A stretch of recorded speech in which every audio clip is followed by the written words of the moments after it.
Thank you for being here. I'm so excited. Let's see what we can, I'm not going to say learn, but, just, come into an understanding and try to get the best out of this conversation that we're having. We're not here teaching you anything, but, just, trying to start a conversation that can, start some change when it comes to working with trans immigrants. I have the pleasure to present you Ms. Cristina Herrera. Cristina Herrera is currently the project coordinator at the Gender Community Prevention at the center that is the lesbian, gay, bisexual, and transgender community, the center. Cristina has been working in the field of prevention, advocacy, and community organizing over 13 years, even though she looks like she's 18.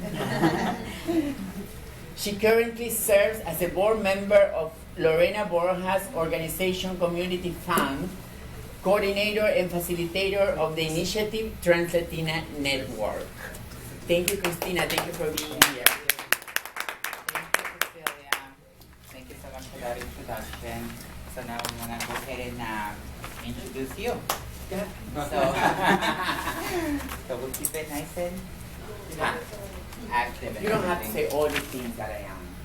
I'm going to say the most important ones. So you're a trans-Latina, originally from Argentina, by the way, I'm Miami. She's currently the Trans Health Program Coordinator at Apicha Community Health Center. Cecilia has worked at the Gender Identity Project in one capacity or other since 2011 as a volunteer, intern, and now a consultant, facilitating groups, organizing and working on prevention, harm reduction, and self-empowerment focusing mostly on undocumented trans-Latina. A reality she lived for many years.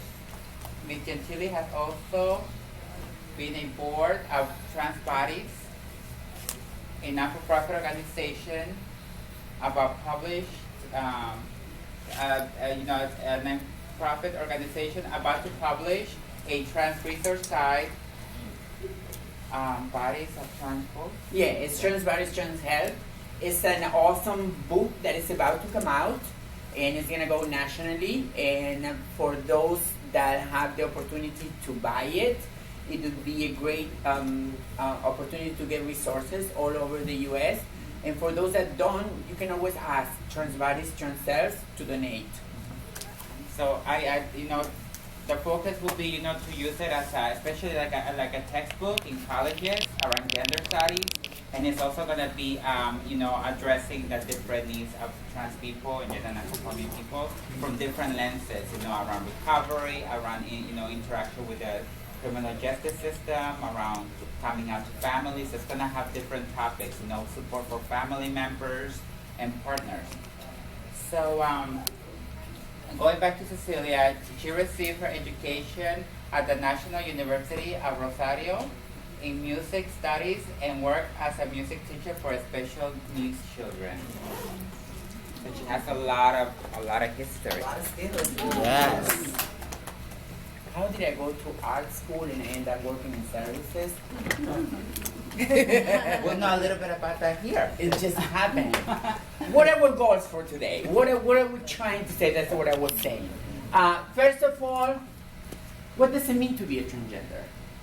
And many of us may know or may have an understanding. Some of us don't.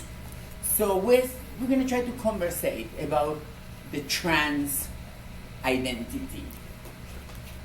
We're going to talk about community-based moral approach by Apicha, that is where I work, and by the center, that is where Cristina works.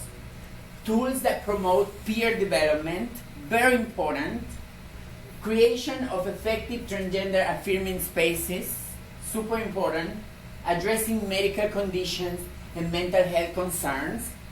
And in the second part, we're going to be working effectively with the LGBT immigrants and networking and enhancing provider collaborators. Before I we keep going. I have a super strong accent, so if you don't know, ask Christina. She don't understand anyway. You know what?